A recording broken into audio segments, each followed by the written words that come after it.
Bandwidth for First Updates Now is supported by AndyMark. Are you competition ready? Go to andymark.com and keep your team inspired. And by the Blue Alliance. Keep up to date on all live and archived First Robotics events and team stats at thebluealliance.com. First Updates Now is brought to you by viewers like you. Fun relies on the generous support of our fans in order to continue to keep creating content. Please consider donating, giving bits, or subscribing. Subscribe for a few bucks a month or for free through Twitch Prime. And don't forget that our subscribers get 5x chance to win on all giveaways.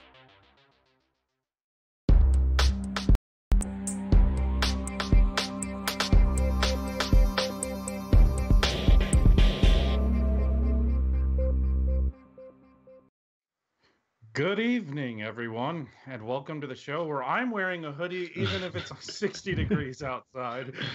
It's the Southern Fried Region Recap. Reporting for First Updates Now, my name is John Fogarty.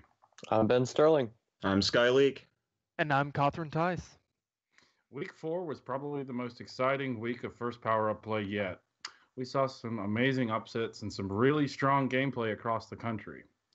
Down here in the South, we had 2 regional events in Tennessee and Louisiana, and 4 district events across Georgia, North Carolina, Maryland, and Virginia. Without further ado, let's get right into the recaps. First, we'll take a look at the North Carolina UNC Asheville event, where 32 teams took to the field to take on the challenge. At the end of the qualifying rounds, Team 5190, the Green Hope Falcons, seeded first, and they selected first, Team 2059, the Hitchhikers, ranked third. That team really likes being on the first seed alliance. It's like the 3rd week in a row. And then they finished off their alliance with Team 587, the Hedgehogs. Their alliance had no trouble at all through both the quarterfinals and the semifinals, handedly winning matches by a 200-point margin. But things were not quite that easy come the finals. Standing on the other side of the glass was the 2nd seed alliance, captained by Team 4561, the Terabytes. Their first pick, 1533 Triple Strange, and their second pick, 6502 Darkside. In the end, the 2nd seed was able to overcome the 1st seed alliance in an exciting 3-round battle to take home the event win. Congratulations to Team 5854, Team Glitch, on their Engineering Inspiration Award win, and Team 3196, Team Spork, on their Event Chairman's Award win. Next, we head on down to Louisiana for some great food and some exciting robot action. The Bayou Regional was host to 57 teams, all looking to claim the top spot on the arcade leaderboard. At the end of the qualifying rounds, 456 Siege Robotics seeded first, 1421 Team Chaos seeded second, 2992 the SS Prometheus seeded third, and Team 364, Team Fusion, seeded fourth. In as standard fashion as it comes, 456 and 1421 paired up and selected 5997, the Nightling Bolts, as their second pick to form the 1st seed alliance. And Teams 2992 and 364 paired up and selected Team 281, the Green Villains, to complete their 2nd seeded alliance. Neither alliance dropped a single match on their way to the finals.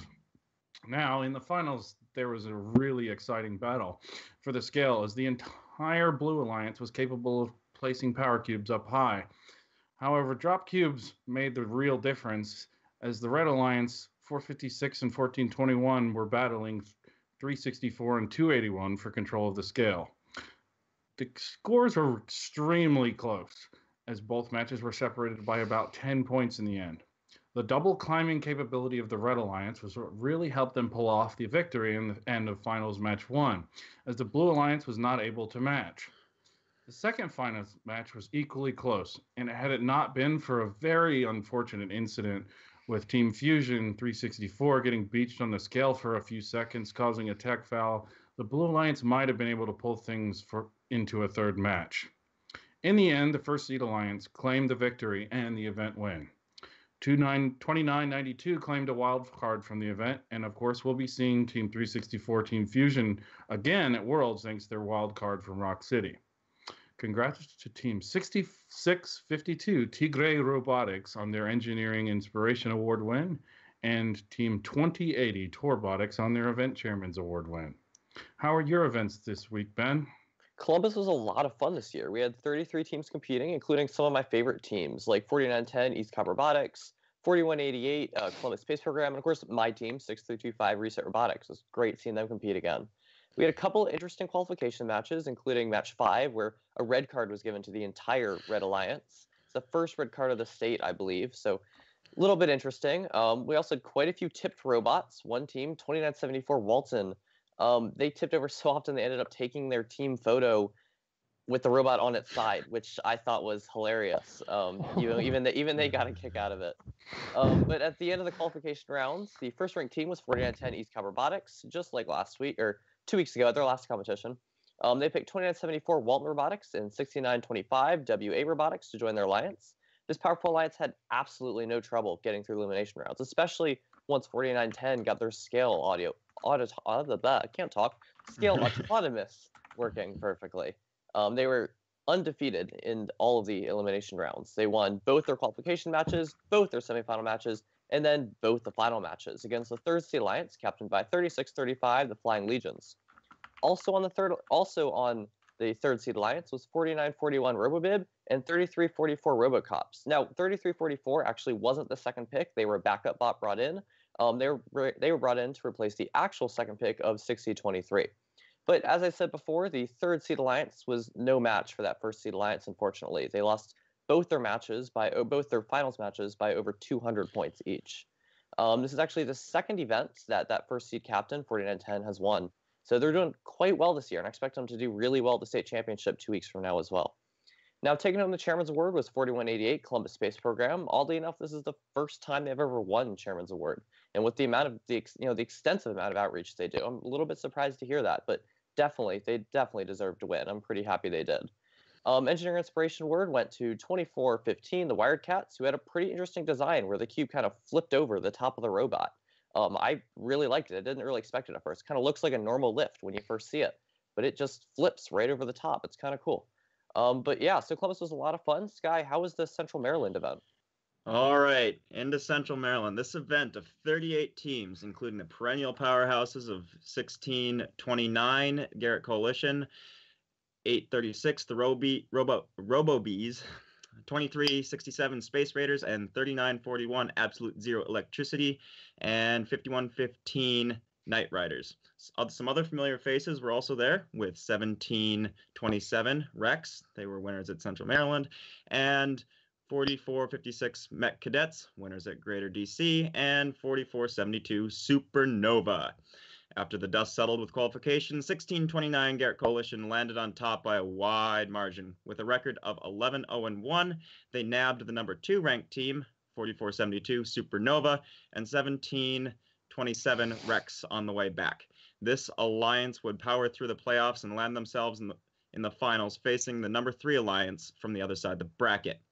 The number 3 alliance, comprised of 836 the Robo-Bees, 614 the Nighthawks, and 6326 Baltimore Bolts, similarly powered their way into the finals, having to deal with rubber matches every step of the way. The finals were highly competitive, with scale autos and some tight score differentials. Dropped cubes turned out to be the difference makers in the finals 1, proving how important it is to take your time and place that cube correctly. In Finals 1, a perfectly executed and almost in-sync auto period put the number 1 alliance slightly ahead. Over the course of teleop, the Red Alliance held the scale by a narrow margin. Eventually, the number 3 alliance managed to overwhelm the Red and take the scale for themselves. 836 capitalized on a dropped cube and snagged the window of opportunity to tip the scale in the favor of Blue over the course of the endgame. Coupled with a well-timed boost, waiting for the official results of this match was definitely a real nail-biter. The number 3 alliance hit back hard in Finals 2, managing a small score margin of just 20 points. This, coupled with 80 points supplied by red penalties, boosted the number 3 alliance to win the second match, forcing a third. Finals 3 saw some close action with both alliances exchanging blows on the live scoreboard. The number 1 alliance managed to pull ahead in the end, but still within the margin of climbs. The nearly foul 3 match, only 5 points for each alliance, ended up favoring the number 1 alliance with a score of 340 to 318. Congratulations to the Engineering Inspiration winners, 45-41, the Cavaliers, and double gold cling bling to the chairmans and event winners of 1629, Garrett Coalition. So, moving on to Southwest Virginia. There was already drama before this event started. A last-second change in venue led to the event being held in Richmond instead of Blacksburg. This caused some logistical issues for some teams, forcing them to drop, narrowing the field to 31 competitors. Additionally, the new venue had no internet, leading to the FMS needing to use a cellular connection. Qualifications were rough, with the number 1 seed, 346, going 9-3-0. Despite this, they managed a ranking score of 2.58. The exchange on the field saw some heavy use in qualifications, and not getting across the line in autonomous proved to be a very rare occurrence indeed. Alliance selection saw the number 1 ranked team, 346, the RoboHawks, winners at Central Virginia this year, grabbing the number 6 ranked team, 1262, the Stags. 466 RoboHamsters rounded out the alliance. This force to be reckoned with breezed through the first 2 rounds and into the finals. On the other side of the bracket, the number 2 alliance was busy advancing via brute force. This alliance comprised of the number 2 ranked team, 1599 Circuitry, and the number 4 ranked team, Sparky 384, also picked up 52-79, the Bionic Eagles. The first finals match was tight, with 346 lobbing a beautiful shot onto the red scale in auto. They followed this up by attempting a second, which unfortunately failed. 1262 was able to fend off the blue assault on the scale for the first half of the match before Sparky 384 overwhelmed them. The match was tight going into the final few seconds. The number 1 alliance missed their double climb. The heat was on. Fortunately, the red alliance, there was enough points left in the bank to squeak out the win, 310-293. Finals 2 saw Red attempt a double scale auto. The 2 bots almost had it, with 346 lob bouncing off the scale platform at the last second. Red dumped almost all of their offensive energy into the scale for this match, barely managing maintenance on their switch. 1262 managed some stellar cube placement, maximizing the impact of each power cube. The scale stayed red. The Red Alliance saw a double climb, and they managed to pull the victory out of their hats, 376-200. Oh, and did I forget to mention, they did all this with 1123 AIM Robotics subbing in for their 3rd robot. District chairmans went to a very deserving 401 Copperhead Robotics, winners at Central Virginia this year, and Engineering Inspiration was snagged by the Talons, Team 540. Great work, you guys. Catherine, what's happening up in Tennessee, or what's happening down in Tennessee? So Tennessee's good. I've been waiting all year for this event, so it was great to see the teams from my own home regional compete this weekend in Knoxville. Smoky Mountains Regional is always full of unique ideas and really exciting competition. This year was no different, with some really, really crazy robot designs. Some of the ones that you really need to check out are 4265 with a 4-bar arm on an arm swing around. It's interesting. 1466 with a shooter. 144 has an actual ladder on their robot, and it works really, really well. It's awesome. Check it out. And then 5508 with an elevator on a turret. It is crazy. But one of the biggest factors throughout the qualification rounds was 2614 Mars. They're returning to Smoky Mountain. They weren't able to visit last year, but they're returning with their world chairmans winning. And so they just had these really consistent and high-scoring auto routines throughout the quals matches, and it propelled them to first seed with all those extra RP from the auto quest. Also, the things also notable was 3489, Category 5. They had a really impressive triple climb. They just flopped down some arms, their partners drove up, and they just lifted the entire alliance up to the scale. It was really great to see. And so those 2 things, generated those extra RP and took them to the 1st and the 2nd seed. And so as we go into alliance selections, we saw a really surprising lack of in-picking. We saw 2614 go with the 8th seed, 4265 Secret City Wildbots, 3489 selected the 7th seed, 3959 MechTech. All of the top 4 seeds at Smoky Mountains ended up picking teams well below them in terms of seeding. So some of these kind of risky, interesting strategic decisions really paid off, and some of them were not necessarily well thought out or showed good scouting, use of scouting data. And so going into playoffs, there was really interesting. There was only one match where, the Blue Alliance won. The Red Alliance, the higher seed alliance, won in almost every single case. And so 26-14, 42-65, and 43-06 really sort of charged through, had a pretty easy time in the first rounds of the quarterfinals. And then fourth in the semifinals came up against 31-40, 744, and 108 Sigma Cats. Now this was a really interesting match with a surprising amount of focus on the switches instead of, the main scoring element of the scale. Now, they were able to win in the semis, too, and so 26-14, 42-65, and 43-06 advanced to the finals. Now, the finals match you can see is playing was really determined. It was the tone was set in auto. 42-65 had a really consistent and really strong 2-cube auto that was just an almost impossible deficit to come back from. At 34-89, Category 5 also had a pretty ambitious auto program, but was just not as consistent, not always able to get those cubes on the scale. And so starting back, coming back from that deficit proved really difficult. So 26-14, 42-65, 43-06 were able to come away with the event win in 2 matches at the Smoky Mountain Regional. It was, I really recommend, we don't have, YouTube videos up yet, but I really recommend watching it. It was an exciting matches. A lot of them turned out to be much more competitive than I think really anybody thought. So going into the awards, a huge congratulations to Clockwork Mania from Orlando for winning the Chairman's Award. They're pretty new contender to the Smoky Mountain Regional, but it was really excited to see them, compete and be successful up here in Tennessee. 42-65, Secret City Wildbots got the engineering inspiration and the event win and a Dean's List finalist. So it's really exciting to see a local team just be so successful at our home regional. And then big congratulations to 68-46 Central Magnet Robotics for winning the Rookie AllStar and punching their ticket to the Houston Championships. It was great to see all these teams, just go head to head and compete and have a great time. And so definitely one of my favorite events out of the year. So transitioning from the recap of the events, we wanted to talk about some of the, one of the things that's really set the tone for the events this week and going forward as we start getting into our district championships and into our later regionals. So what does losing a tied scale mean? How can you come back from losing the scale in auto? One of the things that we've seen is that coming back from deficits that you set in auto are really difficult. So are we going to say the same focus on speed and just real high competitiveness like that we saw with the can grabbers in 2015, or is it going to be more sedate like 2017 or 2016? Personally, I think scale, how quickly you get to the scale in auto is one of the most important factors.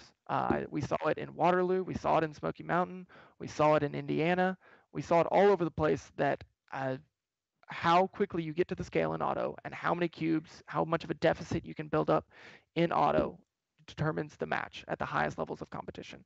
It's really, I would love to see the data on it, but it's really important. There's with effective switch control and being able to dump a lot of cubes on the scale soon after, being able to get to those cubes first immediately starts racking up points in autonomous and just sets the tone for the rest of the match. So that's my thoughts on it. John, what do you have to say about it? Yeah, it's really interesting. I was watching a lot of different events this weekend, and one of my more focused was on Colorado, and I watched a bit of the Ontario district, and I watched like 6 events at once sometimes. I'm a bit nuts, but Colorado was interesting. I'll just mention that outside of our typical area, just because the fact that 148 typically won autonomous over 118, and yet 118's alliance was able to come back, and so autonomous isn't deciding a whole large percentage of matches in lower levels of play. However, I believe it is going to decide a lot more matches at championships, district and state, and world championship events. And I think the percentage, according to what I was reading on Chief earlier, was less than 10% of matches are affected that heavily by They were affected by autonomous scores. Like the margins are much larger than autonomous accumulation can be. So it's going to be interesting to see how things play out as higher level play comes into effect. Because right now the difference between competing alliances is so great that yeah, you're going to have a hard time coming back if somebody lands 2 to 3 cubes against you. So we'll have to see. There's been some upsets too that it's going to be really interesting. What do you think, Sky? Yeah, so when I was just kind of rolling this question over in my head, I kept on thinking about the times that we've seen, and they have been kind of few and far between, but when there's been like synchronous dropping of cubes on both sides of the scale, right? It never even manages to even tick to one point or the other. It's so satisfying to watch. It is It's so satisfying nice. to watch. Yeah. And I'm probably more excited than anything to see sometime during the season, probably at one of the champs, 2 robots in blue and 2 robots in red try to place 4 cubes total on the scale in like the first 5 seconds. And if having 2 to 1 or 2 to 0 cubes coming out of autonomous in that scenario where you have some really powerful scale bots, just turns out to be too much to bounce back from if one of the sides fails, of course. What do you think, Ben? So here in Georgia, we're not seeing a whole lot of scale autonomous yet, and I don't expect to see a whole lot once we get around to the state championship either. Right now there's 1, maybe 2 robots that will be doing it at the state championship. So there, I think it's going to make a lot bigger deal, where one's going to get it a whole 15, maybe 20 seconds before the other alliance will, because there is only 1 robot that can do it. But I think competitions where 2 robots are going after it at the same time, especially when there's multiple scale bots on the same alliance, it won't make as big of a deal. If the first one misses it during autonomous, the second one can get it right away during teleop, and maybe be 10 seconds behind. But it really does depend on the alliance. I think alliances that only have 1 scale bot are going to be hurting a lot more, because if they drop at that first one, they got to go get a second cube and stick it on, and they'll be 20 or more seconds behind. So I think it depends a lot. I think once we get to championship, that little bit of time is going to make a whole lot bigger deal. But at least at the district championship level, I'm not sure how big of a deal it's going to be. All right. Next, we are going to run down the top 10 teams in the Southern region that have received votes via the FRC Top 25 poll. But first, we're going to drop in some honorable mentions. We have 45-41, the Cavaliers, 51-90, Green Hope Falcons, 836, the Robo Bees, 364, Team Fusion, and 346, Kamikaze Comets. Yep. And now for the top 10, as voted by you guys in the top FRC Top 25 poll. We got number 10, 456, Siege Robotics from Vicksburg, Mississippi, the winners of the Bayou Regional. Number 9, 3937 Breakaway from Searcy, Arkansas, semifinalists at the Bayou Regional. Number 8, 2410 Blue Valley Caps Muddle Mustang Robotics from Overland Park, Kansas, semifinalists at Iowa. Number 7, 4472 Supernova from Woodbridge, Virginia, winners at Central Maryland. Number 6, 1629 Garrett Coalition from Accident, Maryland. That's an amazing town name. Double Gold Kling Bling at Central Maryland. Number 5, 4910 East Cobb Robotics from Marietta, Georgia, winners of the Columbus District event. Finally, a Georgia team. We did it, boys. We did it. Number 4, 2848, the All-Sparks from Dallas, Texas, semifinalist at Colorado. And then for the top 3, the trio of Robo. Number 3, 3005, the Robo Chargers from Dallas, Texas, winners of the Colorado Regional. Number 2, 118, the Robonauts from League City, Texas, winners of the Colorado Regional. And number 1, 148, the Robo Wranglers from Greenville, Texas, finalists at the Colorado Regional. A lot of great So those teams. are the top 10 for the FRC Top 25 this week, guys. A lot of great teams. All right, so this week we have five events happening in our South region, including the first district championship. I'll personally be headed to Infinite Energy Arena in Lawrenceville, Georgia, to check out the Peachtree District Duluth event. We'll have quite a few good teams there. It's going to be a pretty fun event. We'll have teams like 832, Oscar, 1102, John's team, Making Magic, 1648, G3, 4026, Global Dynamics, 1605, Wildcat 5e, ton of great teams. So it's definitely be exciting. I'm sure we'll have a lot of very high scores, so can't wait for that event. I'll be following up with my coverage of the Chesapeake District Champs by looking at all the talent around there, many of whom you've heard me go over today even. It's going to be a fun ride. As Ben already said, I'm going to be competing with my team down at the Peachtree District Duluth event. And but I'll also be checking out the South Florida Regional, where we're going to get a second helping of Florida's best. Teams like 59 Ramtech, 180 Spam. That's what I meant by helping, in case you didn't get it. 179 Children of the Swamp, my personal favorite team this year. 7044 Shark Attack, 1477 Texas Torque making the trip. 1876 Beach Robotics, 1902 Exploding Bacon, and so many more. I mean, this event is going to be great. So I'll be covering the Oklahoma Regional and the El Paso Regional. El Paso will be interesting. El Paso is definitely one of the youngest makeups of teams. Tons of 5,000 numbers. It's really interesting to see as they all go at it together and each other.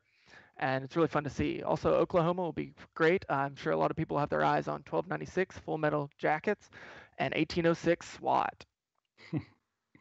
Well, that's it from us tonight, everyone. Thanks for joining us this evening. If you want some more First Robotics in your life and you like what we do, all that we ask is that you let others know about this show and that this is the place to go for more FRC in their lives. If you got a few bucks to share through bits, donations, or even a subscription, like I can see those bits in the chat right now, y'all are going nuts. We appreciate it. But if not, we totally understand. We're delighted to have you on board. On behalf of myself, Ben, Sky, and our producer tonight, Nick, I'd like to thank you all for tuning in, and thank you to all of our moderators in the chat. Our next show is Intimidation First in Michigan. Get hype, everybody. Talk to you next week. Southern Pride Region Recap.